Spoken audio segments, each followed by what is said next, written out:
Hey everybody, how's it going?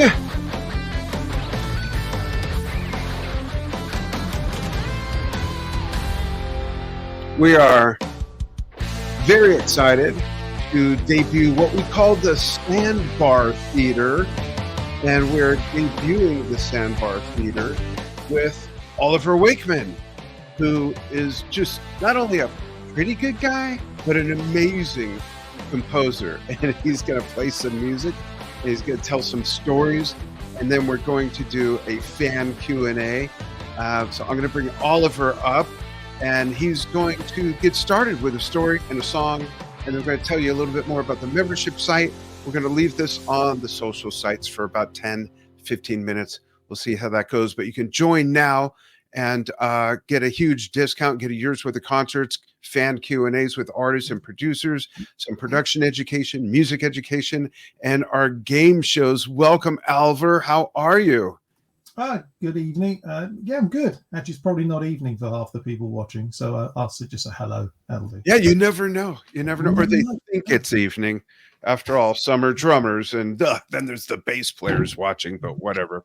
So I'm going to hand it over to you and disappear for a while. Okay, thank you very much. Good evening, everybody. It's an unusual experience talking to a screen to do a live performance, but I did a few of these throughout lockdown, so I can slowly remember how to do them. I'm going to play 7 or 8 pieces this evening, followed by some questions, which I will answer if I'm legally allowed to. And the first track I'm going to play, I decided to do a little medley from the first record that I ever did. It was an album called Heaven's Isle. It came out back in 1997 when I was little. And it was an album based on music I wrote for a small island off the North Devon coast in England, full of wonderful stories and had a fantastic history. And it just made a wonderful sort of set of stories to tell musically. So this is a little medley of a couple of pieces from the Heaven's Isle album.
That was great. I have a question for you. I know it's not fan Q&A time, but some people might be wondering whether they're watching on our Yes Shift channels or Drum Talk TV.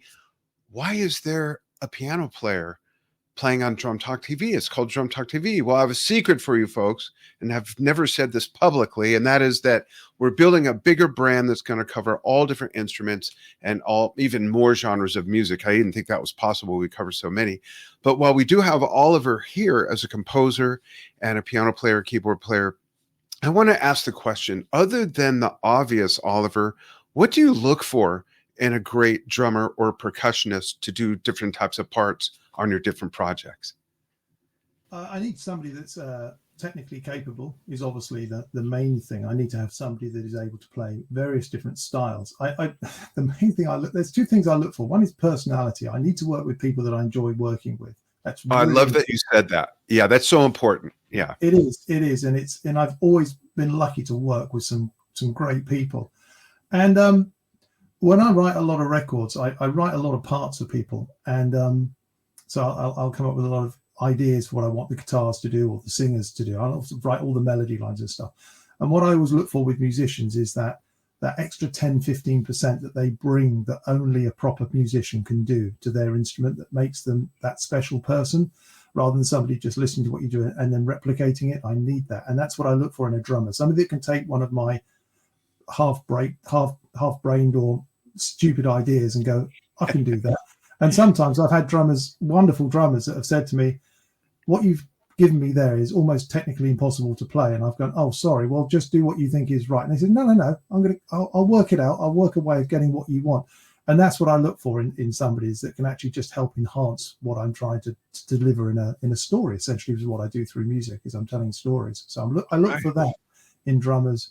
And in fact, all musicians that I work with, but drummers are so important to have somebody that really gives a good feel in the background to play on. Everything about musicians and musicians working together is trust. And that's awesome. If you've got a great drummer, then the trust is already earned. It's great.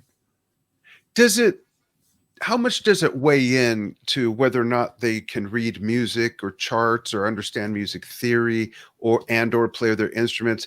What percentage, if at all, does that weigh in with who you work with? Not at all, really. I generally work with people on reputation or people that I've seen playing.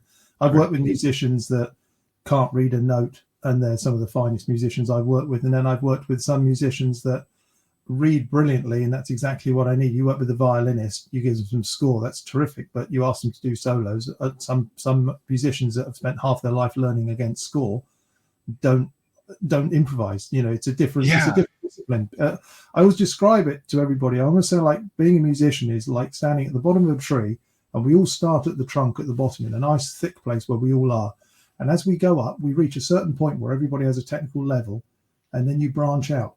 And just because somebody doesn't know how to do something doesn't mean that they haven't achieved something massively over on the other side of the tree that will be really important to you. So I never judge. If somebody says they can't read, that's not a deal breaker at all. It's about how they play, their personality, their feel, how they can interpret things. That's great. And no matter what those branches are, they can all bear different fruit.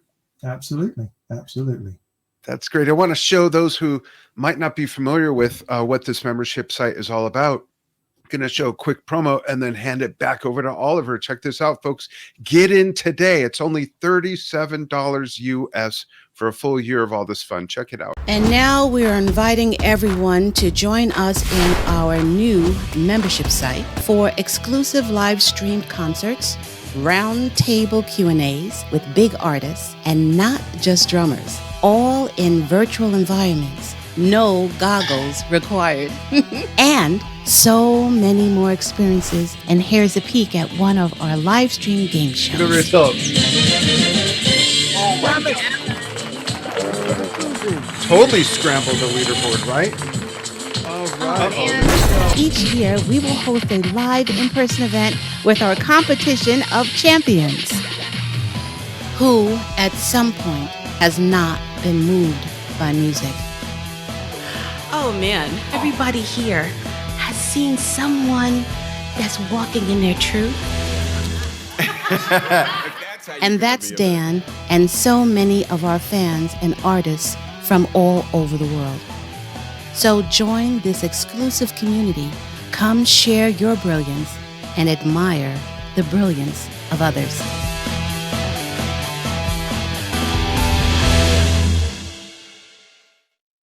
It was really weird. That lady looked exactly like my wife. How strange. So I'm going to disappear for some more so we can admire more brilliance of Oliver Wakeman. There you go, folks. Enjoy. Thank you. Thank you. The next track I'm going to play is a track called The Forgotten King. I'm going to tell a little story between each piece of music just so you get the understanding of where the pieces of music come from, because I'm not somebody that doesn't write without inspiration. I have to write with a story or something in mind. This track is called The Forgotten King, and it's from an album I recorded back in 2000 and I want to say 2003 or 2001. I forget which it is. I'm getting quite old now, so the memory starts to slip. But this is The Forgotten King. It's from an album called The Three Ages of Magic, which is an album I recorded with Steve Howe.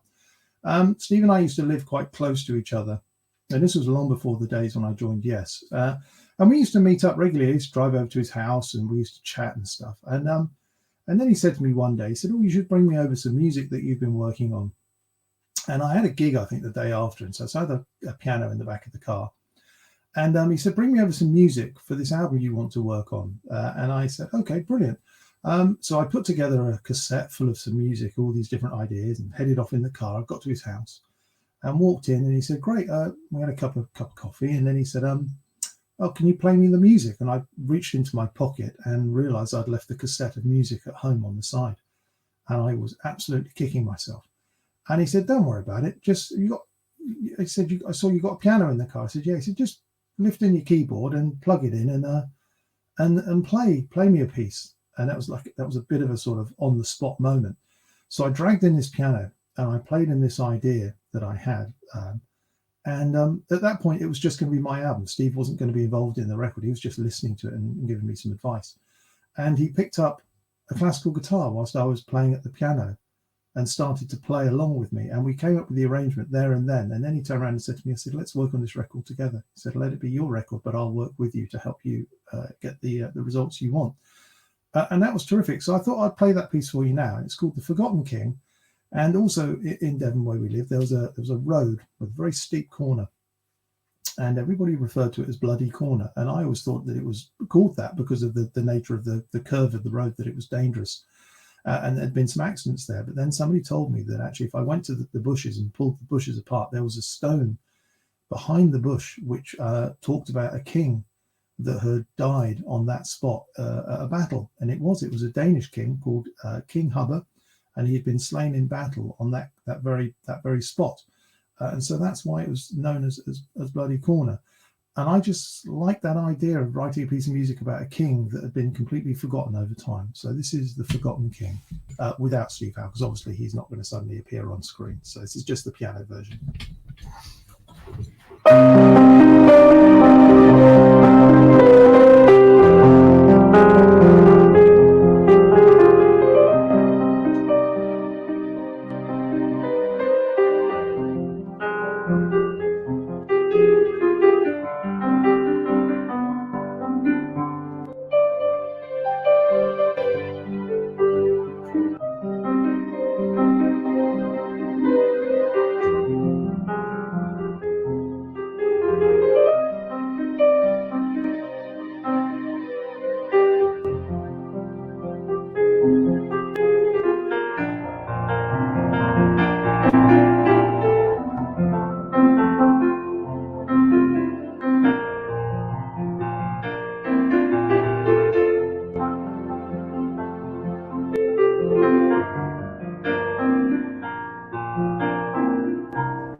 That was beautiful.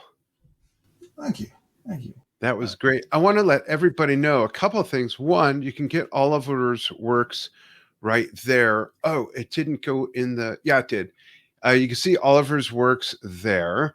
And I want to put on the screen one thing I love about another aspect about your work, Oliver, other than the music, is your covers are just so gorgeous and brilliant. Some really beautiful artwork. This is Collaborations, which has a lot of Oliver's collaborations. Coincidentally, he nailed it on that title. And there's also a wonderful work which he'll tell you about as well. And Carta.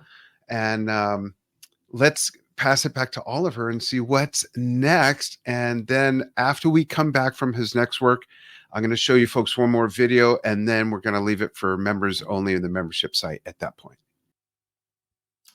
Thank you.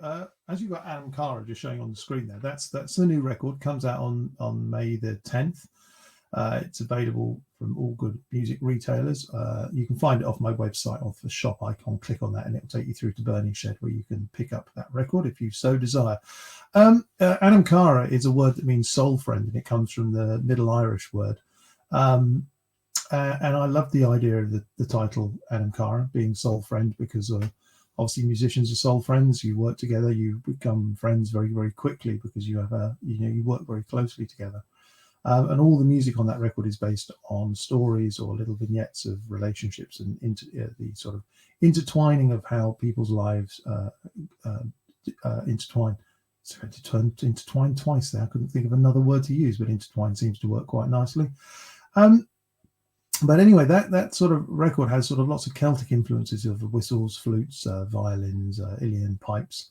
But back on the record, The Three Ages of Magic, I also used Ilian pipes and whistles and flutes, and really enjoyed it. And I'm going to jump back to that record again, because that record was full of stories from little Celtic myths. Now, Dad is well known for having done huge, great stories like The Journey to the Centre of the Earth and King Arthur.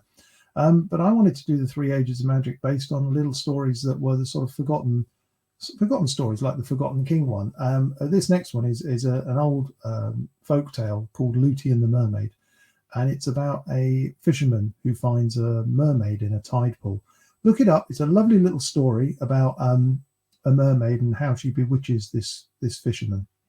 And I thought it was a lovely little story. So it doesn't have the happiest of endings, but I thought it was a very interesting old tale. So I thought I'd write a piece of music about it. So this is called Lootie and the Mermaid.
Ah, that was beautiful. Thank you. That was awesome. What I'm going to do is I'm going to get to the right button, first of all. I'm going to show a quick video, and then we're going to come back to Oliver for however many more pieces he wants to do. Then we'll move to Q&A. So for those of you in the membership side watching in the Sandbar Theater, there's a big blue dot next to the screen. You can click that. It'll put you back here in StreamYard, and then type in the private chat what you want to ask Oliver, just so I could screen that, and then I'll be able to chat back and let you know who's next. But in the meantime, this is something we're really excited about that we're launching on April 27th. Had to peek at my calendar. April 27th at noon Pacific time US, 3 p.m. Eastern time US, and 8 p.m. in the UK. And it's a music-themed game show where you can win real prizes. Oliver's going to cook breakfast. No, I'm just kidding. Check out this. One more reason to join Drum Talk TV Brilliance. Here's a peek at one of our live stream game shows for Drum Talk TV Brilliance members for all types of music fans. Here we go, showing the results. Oh my God, buddy. Totally scrambled the leaderboard, right? All right. Winners can win prizes, and each year we will host a live in-person event with our competition of champions. Become a member now at drumtalktvbrilliance.com for a one-time payment of only $57 before the price goes up May 1st. Ta-da! Oh, we've put so much work into that. So we're excited about that. So if you're not a member yet, at least sign up for our newsletter so you can find out who's coming, what's happening, all that stuff. And you could do that on our website. You can do it on our Facebook page. It's in a ton of the posts all over the place. Stephen will drop the link, hopefully real quickly into the chat before we turn off the feed for the public channels. But I want to throw a comment up on the stage from a Yes Shift follower to Oliver. Gilly Good News says, lovely music, Oliver. Looking forward to Anam Cara. And that's coming out real soon now, right? May the 10th. Yeah, couple weeks, it feels like. Yeah, week and a half, couple weeks, 2.5, right around the corner. Awesome. So we're going to go back to some more music by Oliver, and I'll disappear again for a while. Stories, anecdotes, top secret information that we won't tell anyone. Just kidding. Take it away. Okay, the next one I'm going to do is a track called The Flower of England. This hasn't appeared on an album yet. It was a piece of music that I wrote because somebody asked me to. I get commissioned to write music occasionally. And this was a piece of music that somebody wanted me to write for one of their grandchildren. And they sent me lots of photographs and talked to me about the grandchild. And so I sort of had an idea of the personality of this child. And so I wrote this piece of music for them. And I don't get to play it very often because I don't do that many piano shows. But I thought this was a good opportunity to play something different tonight. So this is The Flower of England.